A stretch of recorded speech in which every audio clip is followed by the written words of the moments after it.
మన దేశంలోని ఎక్కువ మంది ప్రజలు వ్యవసాయంపైనే ఆధారపడి జీవిస్తున్నారు. వివిధ రకాల పంటలు పండిస్తూ రైతులు దేశాభివృద్ధిలో కీలక పాత్ర పోషిస్తున్నారు. ఇక వ్యవసాయం కోసం అనేక రకాల వస్తువులను, వాహనాలను వినియోగిస్తుంటారు. ముఖ్యంగా ట్రాక్టర్ అనేది వ్యవసాయంలో కీలక పాత్ర పోషిస్తుంది. దానికి అవసరమయ్యే ఇంధనం, ఇతర ఖర్చులు రైతులకు భారమనే చెప్పాలి. టెక్నాలజీ అభివృద్ధి చెందిన నేటి కాలంలో రైతులకు ఉపయోగపడే అనేక వస్తువులు, సాధనలు అందుబాటులోకి వచ్చాయి. అలానే తాజాగా ట్రాక్టర్ విషయంలో కూడా రైతులకు ఓ గుడ్ న్యూస్ వచ్చిందని చెప్పొచ్చు. త్వరలో ఎలక్ట్రానిక్ ట్రాక్టర్ అందుబాటులోకి రానుంది. ఇప్పటి వరకు మనం ఎలక్ట్రిక్ కార్లు, బైక్లను మాత్రమే చూసాం. అలానే త్వరలో ఎలక్ట్రికల్ ట్రాక్టర్ను కూడా చూడనున్నాం. అలానే ఈ ట్రాక్టర్ వస్తే ఇండియా వ్యవసాయ రంగంలో విప్లవాత్మక మార్పులు వస్తాయి. ట్రాక్టర్ నిర్వహణకు అయ్యే ఖర్చులను తగ్గించేందుకు ఎలక్ట్రిక్ ట్రాక్టర్ను అందుబాటులోకి తీసుకురానున్నారు. Kubota, Mahindra, HAV, Sonalika tractor కంపెనీలో ఈ ట్రాక్టర్ను మార్కెట్లోకి తెచ్చేందుకు ప్రయత్నం చేస్తున్నారు.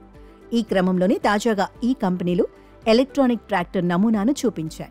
Auto NXT startup company electrical tractor టెక్నాలజీపై పనిచేస్తోంది. ఈ కంపెనీ ఎలక్ట్రానిక్ ట్రాక్టర్ కోసం లెవెల్ 3 అటానమస్ సాంకేతికతను వాడుతున్నట్లు auto NXT company CEO Kaustav Dhonde చెప్పారు. డ్రైవర్లెస్ ట్రాక్టర్ టెక్నాలజీ కూడా తమ కంపెనీలో వచ్చే సంవత్సరంలోపు వస్తుందని సీఈఓ తెలిపారు. ఇక ఈ ట్రాక్టర్ గురించి ఆయన పలు విషయాలను వెల్లడించారు. డీజిల్ ట్రాక్టర్తో పోలిస్తే ఎలక్ట్రిక్ ట్రాక్టర్కు నిర్వహణ ఖర్చుకు తక్కువ ఉంటుందని దోండే అన్నారు. డీజిల్ ట్రాక్టర్ కిలోమీటర్కు 93 రూపాయలు ఖర్చవుతుందని, అదే ఈ ట్రాక్టర్ కేవలం 14 రూపాయలు మాత్రమే ఖర్చు వస్తుందని ఆయన పేర్కొన్నారు. డీజిల్ ట్రాక్టర్ల కంటే ఈ ట్రాక్టర్ల ఇంజిన్ పవర్ కూడా అధికంగా ఉంటుందని ఆయన వెల్లడించారు. ఇక ఈ ఎలక్ట్రిక్ ట్రాక్టర్ను కంపెనీ ఛార్జర్తో 3 గంటల్లో ఛార్జింగ్ పెడితే సరిపోతుందని కౌస్తవ్ దోండే అన్నారు. 2025 ఆర్థిక సంవత్సరానికి 100 ఈ ట్రాక్టర్లను మార్కెట్లోకి తీసుకురావాలని ఆటో ఎన్ఎక్స్టీ కంపెనీ ట్రై చేస్తోందని తెలిపారు. ఈ ట్రాక్టర్ కానీ రైతులకు అందుబాటులోకి వస్తే వ్యవసాయ ఖర్చులు కొంత మేరకు తగ్గినట్లే అవుతుంది. ఇప్పటికే పెరిగిన వ్యవసాయ పెట్టుబడుల ఖర్చు కారణంగా రైతులు అల్లాడిపోతున్నారు.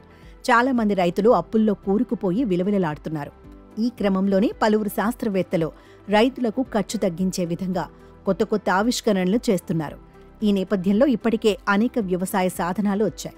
త్వరలో ఈ ట్రాక్టర్ కూడా రానుంది.